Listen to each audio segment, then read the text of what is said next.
The capital நண்பர்களுக்கு வணக்கம். நான் உங்கள் நிரஞ்சன். பிரதமர் நரேந்திர மோடி தீவிர அரசியல்ல இருந்து ஓய்வு பெற போறாரா? இந்த கேள்விதான் சமீப நாட்களா டெல்லியில எழத் தொடங்கியிருக்கு. அதை பத்தி தான் இந்த வீடியோல. என்னங்க, வியூஸ் ஏத்துறதுக்காக இந்த மாதிரியான வீடியோஸ் போடுறேன்னு நினைக்கிறீங்களா? நிச்சயமா கிடையாது. இந்த வீடியோவை முழுசா பாருங்க. அப்பதான் நான் ஏன் இந்த கான்டெஸ்ட்டை எடுத்துட்டு வந்திருக்கிறேன் அப்படின்றது உங்களுக்கு முழுமையா புரியும். வாங்க இப்போ விரிவான வீடியோக்குள்ள போகலாம். பிரதமர் நரேந்திர மோடி கடந்த 1950ஆம் ஆண்டு செப்டம்பர் 17ஆம் தேதி பிறந்தார். அப்படின்னு பார்த்தா அவருக்கு இப்போ 74 வயசு ஆகுது.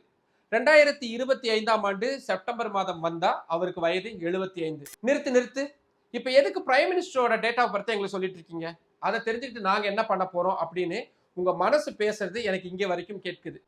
பாரதிய ஜனதா கட்சியை பொறுத்த வரைக்கும் 75 வயதுக்கு மேற்பட்டவங்களுக்கு தேர்தல் அரசியலில் வாய்ப்பு கிடையாது. அவங்களுக்கு ஓய்வு கொடுத்துருவாங்க அப்படின்றத எழுதப்படாத விதி. நான் மீண்டும் சொல்றேன், இதை எழுதப்படாத விதியா அவங்க பெரும்பாலான நேரங்கள்ல கடைபிடிச்சிட்டு இருக்கிறாங்க.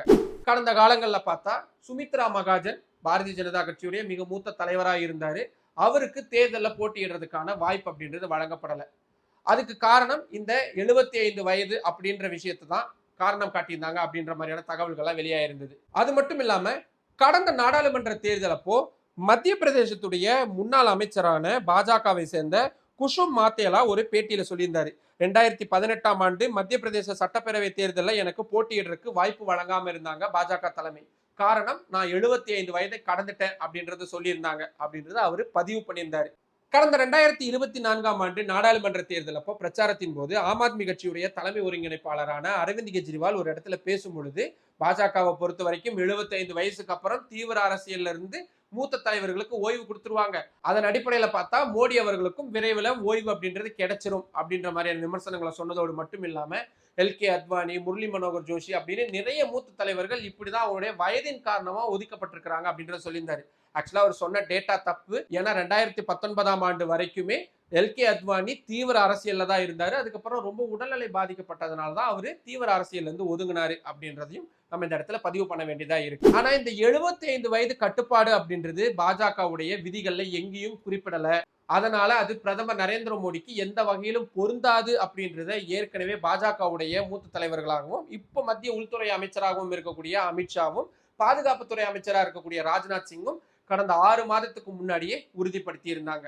அதன் அடிப்படையில பார்த்தா பிரதமர் நரேந்திர மோடிக்கு மாற்றா இன்னொருத்தரை கொண்டு வருவதற்கோ இல்லாட்டி பிரைம் மினிஸ்டர் மோடிக்கு 75 வயது ஆயிருச்சு அதனால அவரை அரசியல் இருந்து ஒதுக்கணும் அப்படின்ற மாதிரியான இடத்துக்கோ பாஜக தலைமை வருவாங்களா அப்படின்னா இல்லவே இல்லை அப்படின்றதுதான் டெல்லி வட்டாரங்கள் இப்போதைக்கு நமக்கு சொல்லக்கூடிய தகவலா இருக்கு.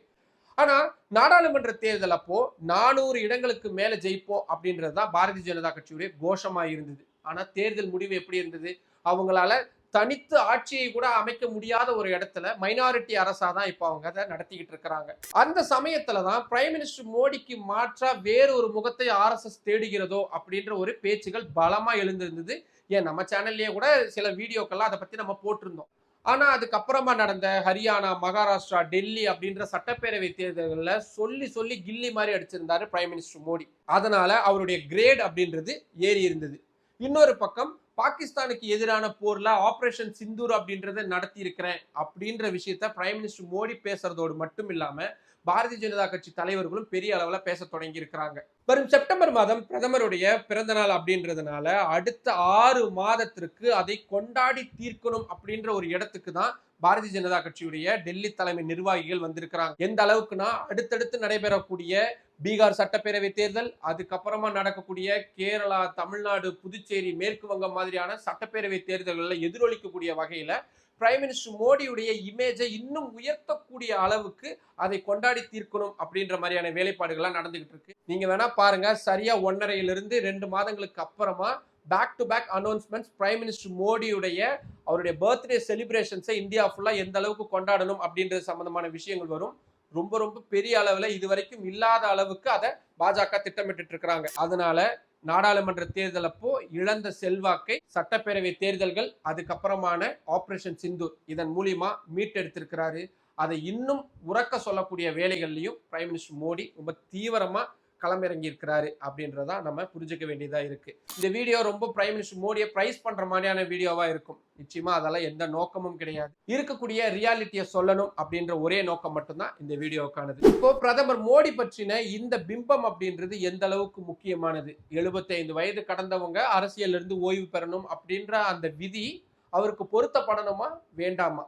இல்லை அவர் தொடர்ச்சியா ஆட்சியில் இருக்கணும்னு நினைக்கிறீங்களா? இல்லை அவருடைய ஆட்சியில எத்தகைய குறைபாடுகள் இருக்கு?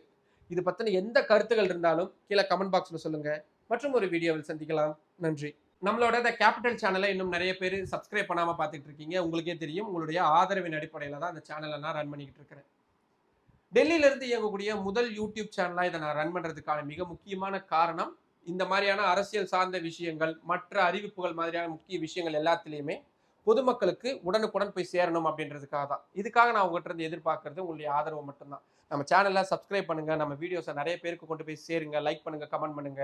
உங்களுடைய ஆதரவை இன்னும் அதிக அளவில் தாருங்கள். நன்றி.